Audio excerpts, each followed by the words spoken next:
Some roguelikes ask for fast reactions, others ask for careful planning.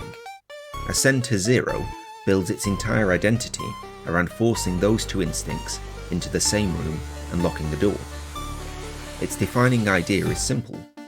Time itself is a resource, a weapon, and a puzzle all at once. The result is a game that succeeds not because it lets you stop time, but because it teaches you to think differently whenever time starts moving again. Hit number 1. Every second becomes a decision. The time freezing mechanic is more than a novelty. It changes the relationship between the player and danger. In a typical bullet-heavy roguelike, survival often comes down to recognizing patterns and executing quickly.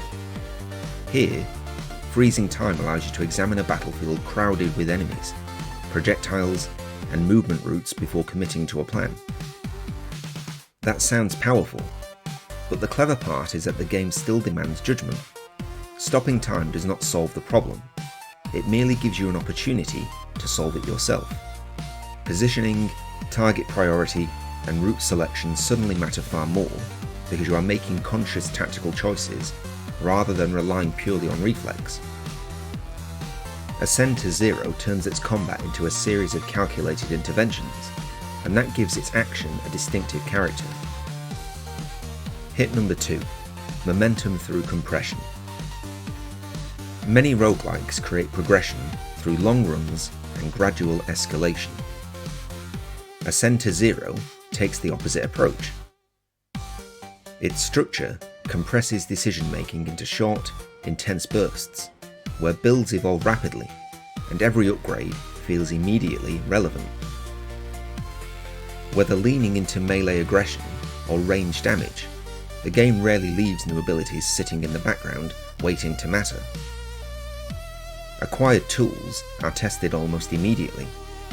That pace creates a constant dialogue between the player and the build they are assembling. Instead of preparing for a future payoff, you are repeatedly adapting to one happening right now. The game gains urgency because progression and action occupy the same moment. Hit number 3. Strategy without sacrificing action. There is a risk with any time manipulation mechanic. Too much control can drain tension from combat. Ascend to Zero avoids that trap by ensuring execution still matters once the clock resumes.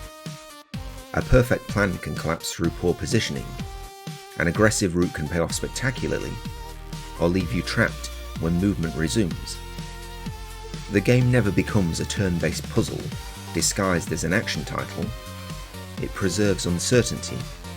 That balance is what makes the central mechanic endure beyond the first hour. And the miss, the familiar structure.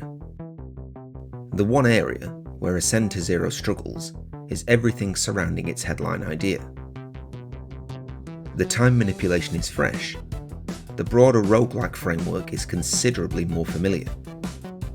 Enemy encounters, upgrade acquisition, and run progression often follow rhythms that genre veterans will recognize immediately. The game remains engaging because the core mechanic is strong enough to carry it. But there are moments where the surrounding systems feel content to support the concept rather than challenge or expand it. As a result, the game's most memorable contribution remains concentrated in one brilliant idea. Ascend to Zero earns attention because it understands a truth many games overlook. Giving players more power is only interesting when it creates more decisions. Freezing time could have been a gimmick. Flyway Games instead built an entire design philosophy around it. Not every part of the roguelike framework breaks new ground, but the central mechanic reshapes how combat is read, planned, and executed. That achievement gives the game a clear identity in a crowded genre and a reputation that feels deserved. The best mechanics change how players think. Ascend to Zero changes how players think about time itself. If you enjoyed this video, like, comment, and subscribe to The Bell Curve. See you next time.